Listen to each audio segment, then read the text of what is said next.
Sometimes I wonder if you guys are just trying to get me canceled or not, but there's been a lot of discussion about this one particular meme that has kind of blown up across the media sphere here that has touched a hot button topic that many people are not willing to touch. So I'll let you guys know, this is from Decelerate Your Life. They have like 2,000 people that follow them that like this page. So they're actually pretty relevant in the sphere of military, media, Marie, and all that other stuff. So here's a meme right here. This 4 days ago. It says, no coming back from that. And this is from the Harry Potter movie, or Voldemort. It's this little, fetus right here. What happened to him? It says Harry. It says, he just tried to tell a black woman that she was out of regulations.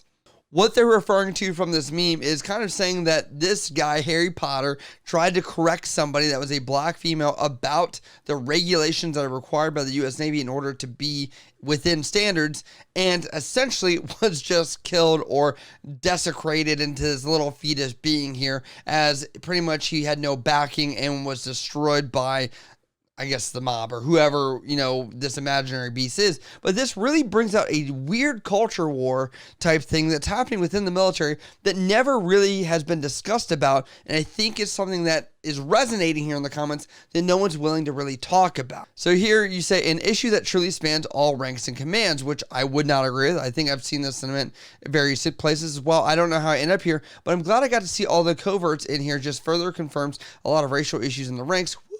The undertones in this thread is crazy, and yes, my voice is cracked. Then it goes into the blame game with Bria Holloway saying, because you're wrong usually, and the manager of this page says no, and pretty much just saying that this is a battle back and forth. Obviously, all the popcorn memes and the drinking tea memes as well. But then the last one says, that's right, unintelligible yelling, and does 144 likes that are on this. Now, there is a sentiment that is going on here that you can see that is coming through this page. Now, my entire intention of this topic is not to create a further divide, not to add more, fuel to this fire, because obviously there's already some that's out there, and why I think we've seen a lot of regulation changes as hairstyles have come out, being more accepting and things like that. But I want to go back to the black and white, and that's something I want to get to. The regulation here even says personal appearance because it is impossible to provide examples of every acceptable or unacceptable hairstyle or quotations, conservative grooming and personal appearance,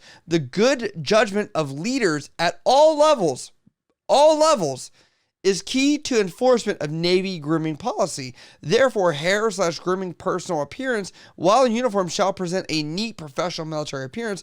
Commanding officer will ensure facial hair does not impede the ability to safely wear and properly utilize emergency equipment when required. Now, when we talk about leaders in the military, we're not just talking about people that are E7 and above, or a certain rank and above, whatever your arbitrary being of.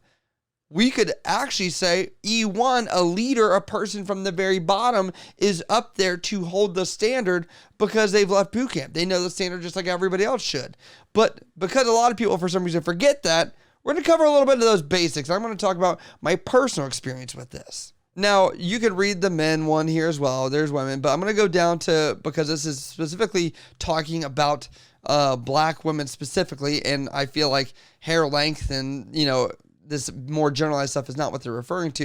And then it goes on to the next one. It says hair wigs or hair extension pieces must be of natural hair color, blonde, brunette, etc. It says hair extension pieces must match the current color of hair. Wigs, hair pieces, extensions will be of such quality and fit so as to present a natural appearance and conform to the grooming guidelines listed herein.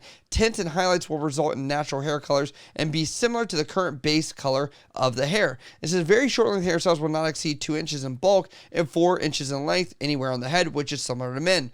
And then here it says about braids specifically, which is what I think a lot of people are scared to talk about. It says 3-strand braids and 2-strand braids, also referred to as twists, are authorized. Braided hairstyles shall be conservative and conform to the guidelines listed herein. It says multiple braids. Multiple braids consist of more than 2 braids and encompass the whole head. When a hairstyle of multiple braids is worn, each braid shall be uniform dimensions, small in diameter, no more than a 1/4 inch, and tightly interwoven to present a neat, professional, well-groomed appearance. For materials such as beads or etc. shall not be braided into the hair. Multiple braids may be worn loose or may be pulled straight back into a bun. And I bring this situation up because I've encountered it in my career.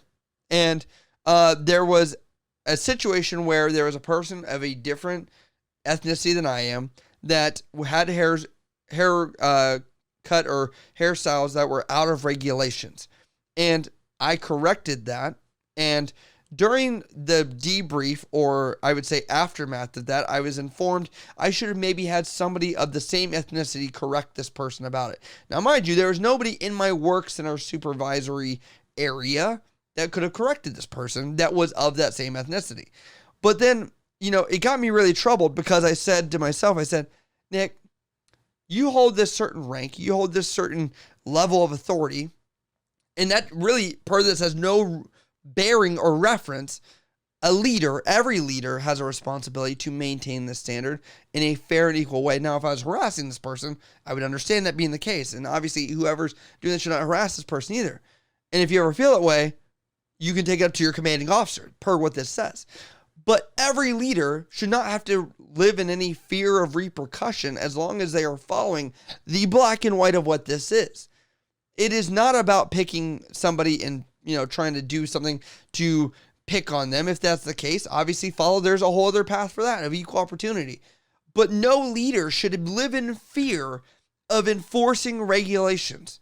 I don't see why that is a sentiment that we're seeing here or why this meme is so relatable. Because in my head, I'm like, we're all leaders. And I would say to the people that are fighting back and firing back saying, well, you're wrong anyway, I'd say, well, if that person that's confronting you about wrong regulations, meet them halfway and say, no, this is the black and white. Nicky even showed you straight from the My Navy HR website. So I'm just baffled at how this adult conversation has turned into such playground, bullying, picking on whose fault is what. When really, it's right here. And if there's ever an issue, route it up. Because God forbid you actually use a chain of command for what it's for. But instead, it's this bickering match right here. You don't like it? Counsel them. Cool. They're counsel. They bring it up. Cool. And bring it up that way. Handle it at the lowest level. Equal opportunity follows that as well. I just don't understand why this is the culture of the U.S. military when it is so basic that this is black and white and this is what we've all done this for. That right hand, it's been risen. And we promise to follow all the rules and regulations that are listed here. Just putting that out there. So, just want to say, what are your thoughts on this sentiment? Have you had issues like this? What are your takeaways from this meme? Or have you had issues or whatever you want to talk on either side of this? Because dialogue is important. But, as much as dialogue is important, my dialogue with this is refer back to this. But if you have another instance or another thought process that I'm not covering, please let me know down in the comments below. As always, if you guys have questions or whatever topics you want me to cover, hit me up over on Instagram, Snapchat, Twitter, TikTok, or down in the comments below. I love you guys. I'll see you next time.